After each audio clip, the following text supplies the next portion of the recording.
Bro, laughter. Alam mo what I heard? After magulpi si Makmak, hinagis daw siya ng kalaban. Boy! Grabe, laugh trip yun. Ano ba, nasama ba siya sa mga nahuli kanina? I mean, that was the intention. Nung nalaman ko yung info, sinabi ko agad sa mga pulis tungkol sa underground fight.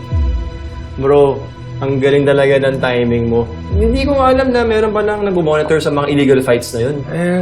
Sakto lang, bro. Nung nalaman ko kay Chloe, nasasali si Makmak, naitip ko na agad. You know me. Come on, brother. Ikaw yung nagsumbong? Ikaw yung nangdamay kay Makmak sa raid? Hey, it's not my fault, Chloe. Sumali siya kahit alam niyang illegal yung fight eh. Kuya, akala ko i-warn mo si Makmak. Just like yung pangarap niya maging great boxer. Pero paano mangyayari yun? Pinahamak mo siya. There's nothing I can do about it. Naging choice niya yan eh, di ba? Now, kailangan niya ma-realize na tapos na yung future niya sa boxing. Okay? Tara na. May bote ako sa taas, tara. Inom muna tayo. Ay, broken na. Oh, boy. Ano?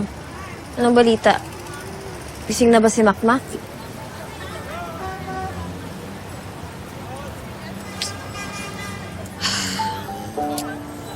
Sabi ko na nga ba, hindi magandang idea yung illegal boxing na yun. Yun yung gusto ni Makmak eh.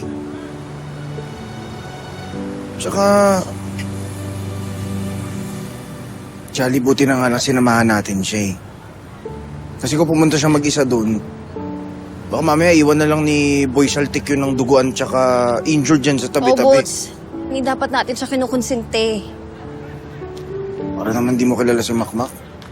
Pag may gusto siya, walang makakapigil sa kanya. Visit siya. Alam mo, pag nagising siya, kukutusan ko talaga yung ulo niya, promise. Bago mo magawa yan, kailangan niya muna magising. Gigising yun. Kailangan. Kailangan magising si Makmak.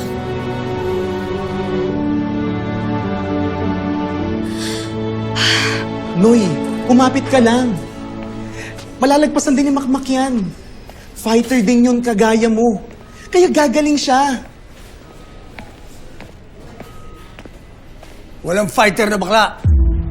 At hindi gagaling si Makmak kung nakapaligid siya sa mga salot na katulad nyo.